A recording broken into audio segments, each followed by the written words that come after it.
השנה ידליק את המשואות מר אריה רייטר ויספר את סיפור גבורת שואת רומניה.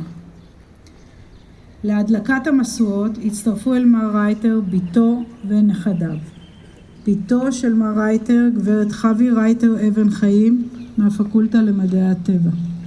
נכדתו של מר רייטר, טובת רייטר, סטודנטית להנדסה כימית באוניברסיטת בן גוריון בנגב וחיילת מילואים פעילה. נכדתו עמית אבן חיים, סטודנטית לתואר שני במחלקה להיסטוריה ועובדת במרכז חוסידמן. והנכדים ניתאי רייטר, דוברת רייטר, אור בריימן, נוגה בריימן ועדי אבן חיים. מר רייטר יישא דברים ואחר כך ידליק את המשואות עם משפחתו. אני מתכבדת להזמין את מר רייטר.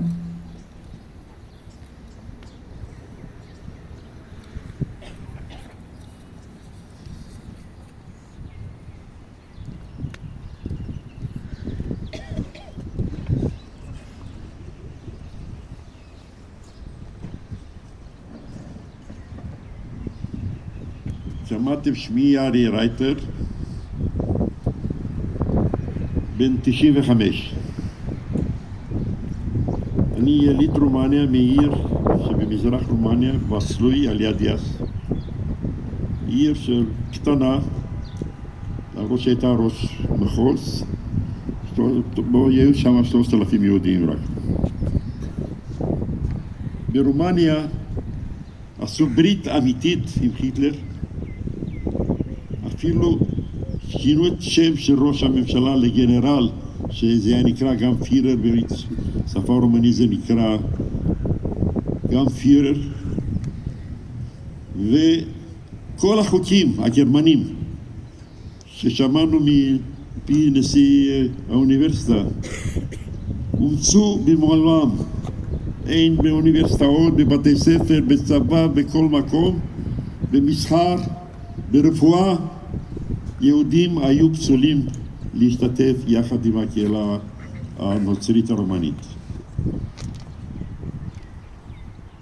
אבי היה לו בעיר זו מסעדה קטנה, יחד עם האמא שלי, ויצא בשנות 39 חוק שליהודים אסור למכור משקאות חריפים. במסעדה בלי משקאות חריפים במזרח אירופה, בלי יין ווודקה, צויקה, זה לא יכול לקיים. אז הוא לקח שותף שכן רומני, נוצרי, שהכרנו, שכנים טובים, אמר, תראה, אתה תהיה שותף שקט. הרישיון יהיה תלוי בתוך המסעדה, שזה השם שלך. בשנת סוף 40,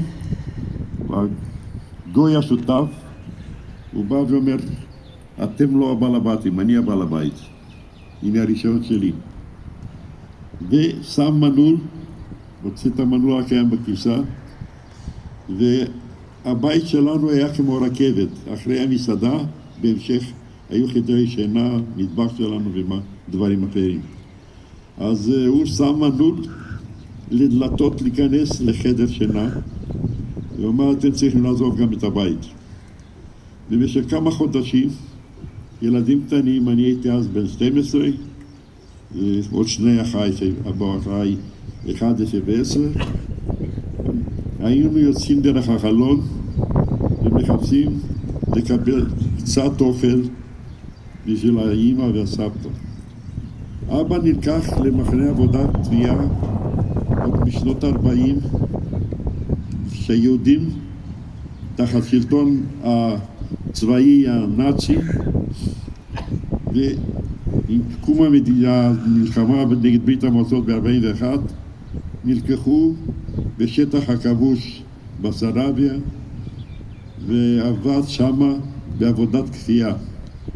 משם הוא לא חזר. אני הייתי בן 14 ונפחתי לראש משפחה. שלושתנו, אני בן 14, אחי 13 ו-12, עברנו אצל הגויים להביא קצת אוכל לאמא ולסבתא. ולא פעם אחת היינו עושים גם לחם ממחנות גרמניות שהיו בסביבה, לחם יבש מהפח, מייבשים אותו ואוכלים אותו. זה לא רק זאת, זרקו אותנו מהבית, עברנו לאיזו חדר אצל אלמנה בקצה העיר, וגרנו שמה עד גמר המלחמה. בתחילת 44, ברית המועצות כבר הגיעה לרומניה, אחרי שסטלינגרד הם הצליחו לגבור על הגרמנים. ולקחו אותנו מגיל 14 וחצי למחנה עבודה שהייתי שם עד שחרור באוגוסט.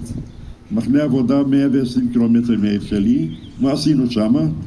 חטפנו עצים ביערות, שמנו חצץ מהנהר שזרם על זה, על מנת שיהיה כמה יותר דרכים לנסיגה של הצבא הגרמני והרומני.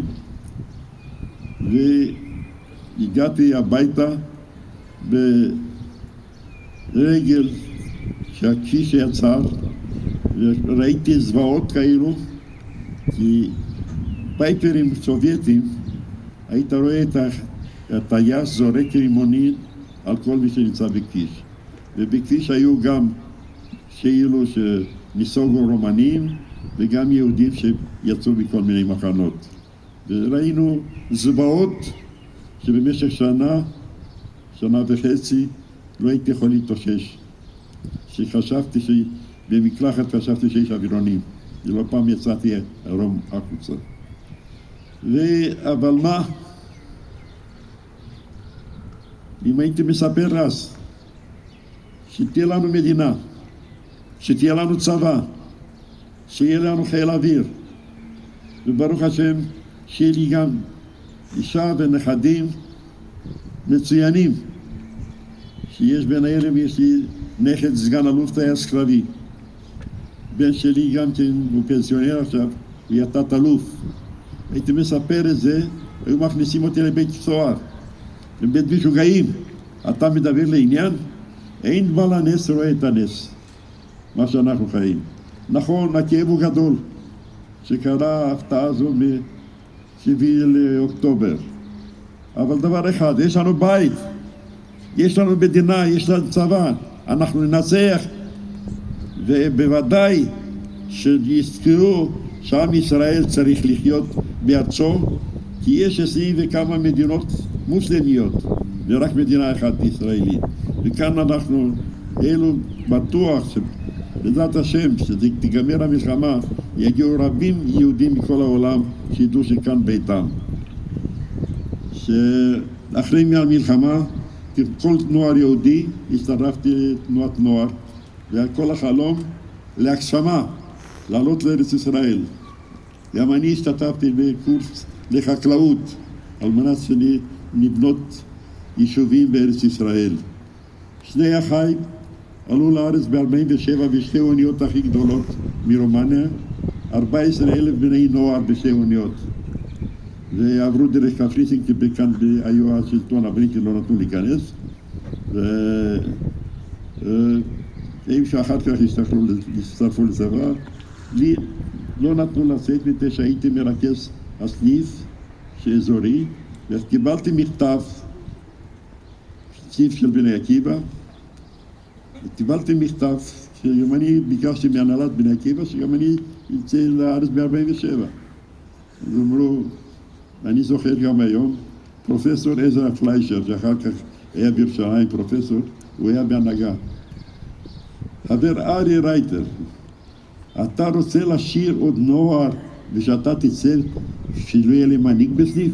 בושה, בושה, 3 פעמים בושה, אני זוכר את המכתב הזה.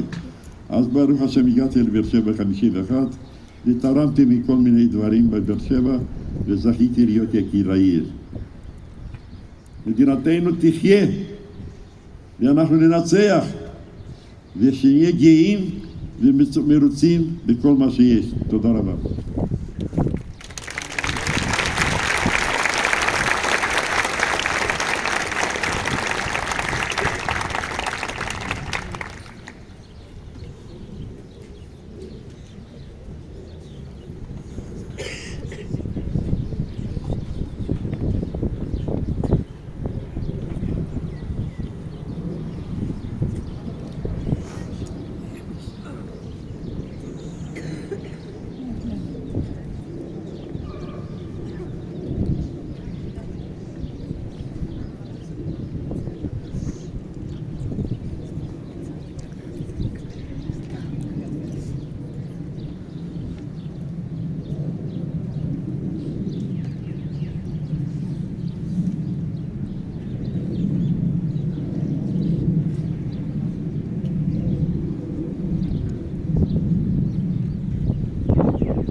בתור נכדים ונכדות לסבא אריה, הכרנו את הסיפור שלו מגיל קטן. אך ב-2014, כשנסענו לרומניה למסע שורשים, הבנו את הסיפור ונחשפנו לקשיים שהוא חווה בתור נער צעיר. זה התחדד לנו יותר כשנסענו שוב לפני 2 ונקודת המבט שלנו התבגרה. אבל גם שם, הראינו את העוצמה והאופטימיות שלו, את השמחה שאנחנו, המשפחה המורחבת והמאוחדת שלנו, מעניקים אחד לשנייה וגם לא ולסבתא.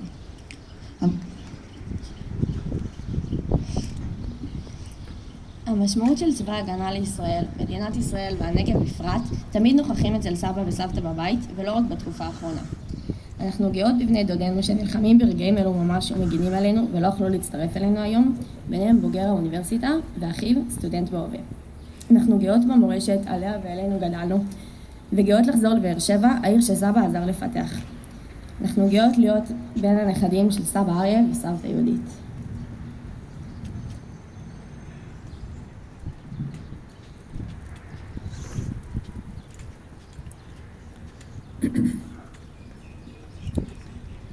השיר ארץ ארץ, מילים ולחן שייקה פייקו. את השיר יבצעו חברי ההרכב הקולי הייצוגי של האוניברסיטה, נגב רון.